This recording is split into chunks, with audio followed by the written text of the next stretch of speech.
state of mind, so tied to emergency. We don't have to take the climb from the bottomless pit, but my hand was made strong, valiant to the mighty. We forward in this generation, triumphantly, born to have to sing this song of freedom. That's all I ever had.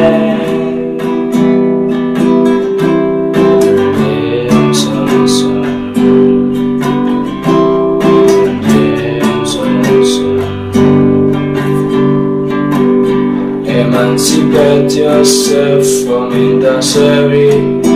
Numbers of can free our mind. Have no fuel for atomic energy, 'cause none of them can stop the time. How long some to kill our prophet, while we stand aside and look? Yes, some see just a part of it. We've got to fulfill the rule. Born to have to sing this song of freedom. It's all I ever had. Dance on the sun,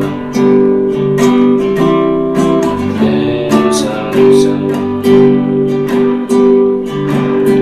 Emancipate yourself from mental slavery. Numbers can free our mind. Have no fuel for atomic energy, 'cause none of them can stop the time. How long some to kill our prophets, while we stand aside and look? Yes, some see it just a part of it. We've got to fulfill the rule. Born to have to sing this song of freedom. It's all I ever had. Dance on the sun, dance on the sun, dance on the sun.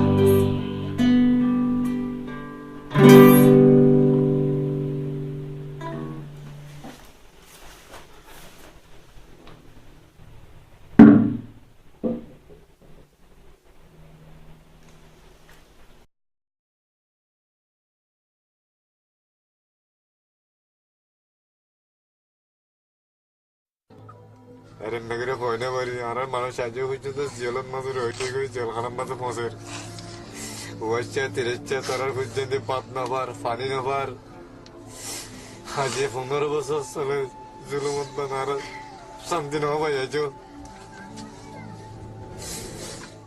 At the end of a jetty on the coast of Bangladesh, the sound of misery rises up above the wind and the waves. 140 men and boys have been caught by the Coast Guard. They're Muslims from neighbouring Burma, and they're pleading and praying for their lives. Oh Allah, save us, they cry. But the officers aren't listening. After weeks of violence in northwest Burma, members of the Muslim minority, called the Rohingya, are trying to flee. But no one wants them. An officer takes photos, his colleagues hand out water and a packet of rice, and then they order the group back out to sea.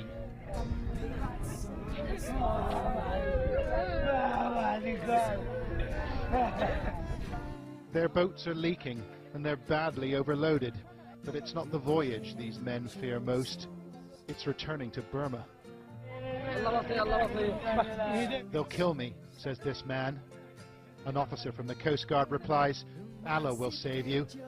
Now go back.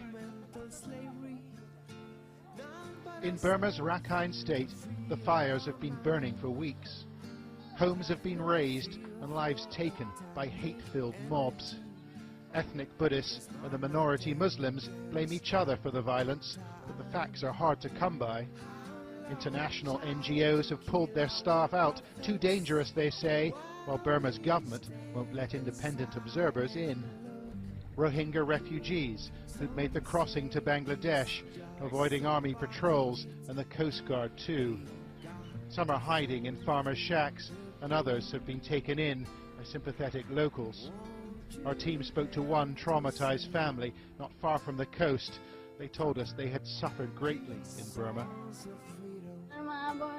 My sisters, brothers and other relatives were burnt alive. They burnt my own children. We couldn't bear it anymore, so we came to Bangladesh. The Coast Guard turned us back 3 times, and we floated at sea for 4 days and 4 nights. Then we managed to sneak in. 3 of our children were burnt to death in Burma. Another 2 died in the boat getting here.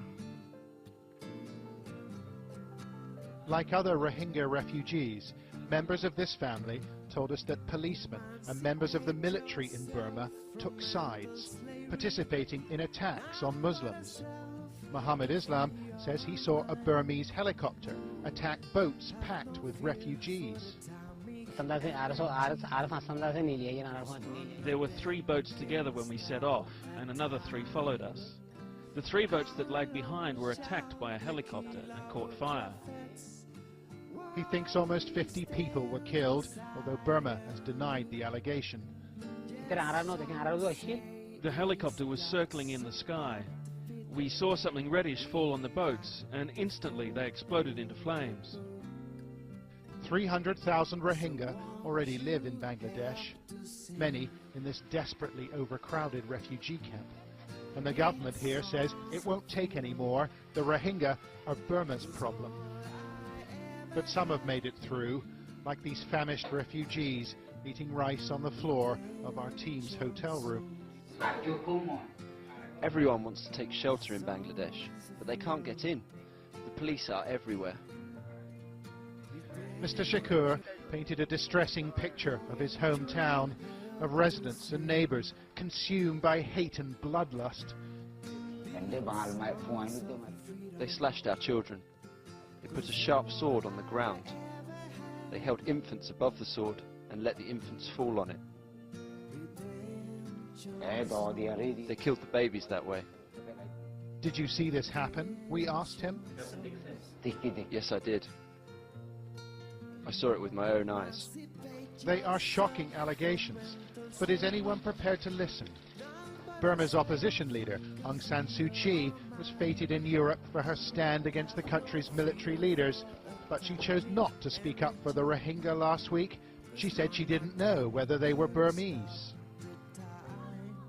We don't know what happened to the men and the boys we filmed on the jetty in the Bangladeshi town of Teknaf.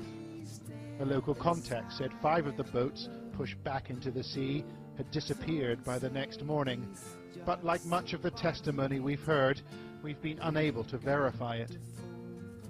It's a catastrophe for a little-known group of people that nobody seems to want.